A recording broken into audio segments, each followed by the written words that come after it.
que la rébellion, c'est-à-dire M. Kabila, les preuves sont là. Les déclarations de leur co-initiateur du M23, M. Nkouba, on a lu les procès-verbaux qui attestent le rôle de M. Kabila comme le bailleur de fonds, comme le planificateur, comme le financeur de la rébellion. Donc, croyez que la procédure se fait normalement. Nous sommes dans un état de droit, même nous qui sommes avocats, notre métier, c'est de faire triompher la cause du droit. C'est ça que nous faisons. Matériellement parlant, je crois que le monde entier aujourd'hui fait foi en intelligence artificielle. Et ce ne sont pas des preuves peu crédibles.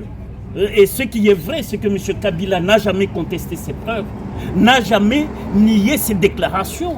Donc ce qui c'est que, sous domicile plusieurs ici, n'étant pas venus comparaître, c'est à bon droit que le ministère public, en l'occurrence l'auditeur général, près la haute cour militaire, avait requis défaut et défaut a été retenu et la procédure se poursuit parce que la partie civile vient pour ses intérêts. Et vous savez, les intérêts de la République sont énormes. Surtout que la République, en vertu de l'article 50 de la Constitution, a le devoir d'assurer la protection à tous les Congolais, soit sur le territoire national, soit ceux qui résident à l'étranger.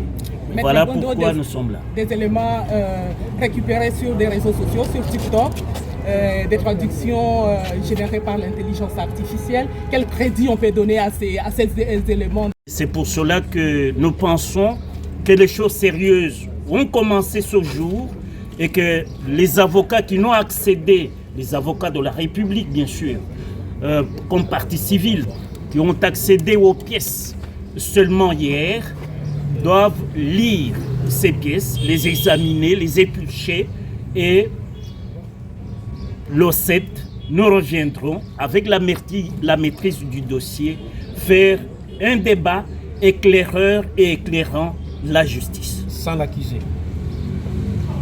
Le défaut existe et c'est les articles 326 et 327 du Code judiciaire militaire, parce que nous sommes dans un état de droit.